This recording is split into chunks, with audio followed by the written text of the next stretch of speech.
জানাবেন এই বিষয়ে বিস্তারিত। ফোন লাইনের সঙ্গে রয়েছেন প্রতিনিধি দুর্গাদাস বন্দ্যোপাধ্যায়। দুর্গাদাস,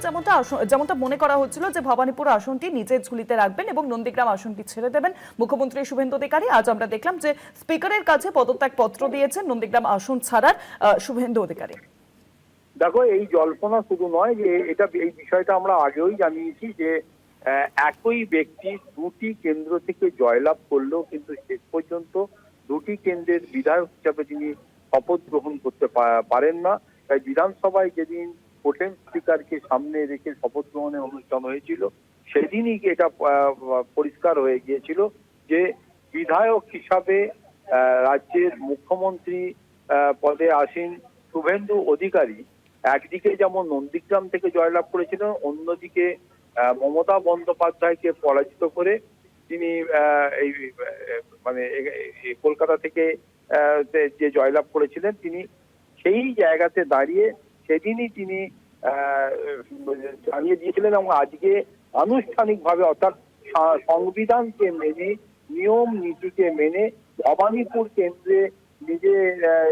হাতে রেখে নন্দীগ্রাম থেকে তিনি তার পদত্যাগ পত্র মাননীয় স্পিকার মহোদয়ের হাতে তুলে দিলেন এবং এই সাংবাদিকদের উপস্থিতিতেই তিনি এটি করলেন এবং করে তিনি বললেন যে তিনি সংবিধানকে মানেন, সংবিধানের প্রতি তার অকৃত্রিম ভরসা রয়েছে এবং সেই সংবিধানকে মান্যতা দিয়েই তিনি তার স্পিকারের হাতে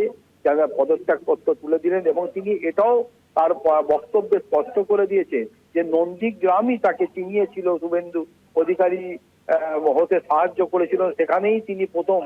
তৎকালীন মুখ্যমন্ত্রী মমতা বন্দ্যোপাধ্যায়কে প্রথম পরাজিত করেছিলেন। 2026 বিধানসভা নির্বাচনে একদিকে তিনি নন্দীগ্রামে যেমন জিতেছেন, অন্যদিকে ভবানীপুর কেন্দ্র থেকে তিনি মমতা বন্দ্যোপাধ্যায়কেই পরাজিত করেছেন। নন্দীগ্রাম থেকে পদত্যাগ করলেও নন্দীগ্রাম মানুষের কাছে তিনি দায়বদ্ধ। তাই যে কোনো উন্নয়ন বিগত দিনে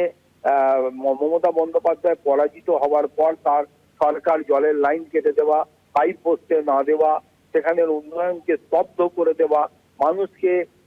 হয়রানির মধ্যে ফেলার যে বিষয়গুলো সেখানে করেছিল, সেই বাধা বিপত্তি কাটিয়ে তার নেতৃত্বে তিনিই মুখ্যমন্ত্রী যেহেতু, তাই এই ইতিমধ্যেই বলে রাখা ভালো যে তার নির্দেশে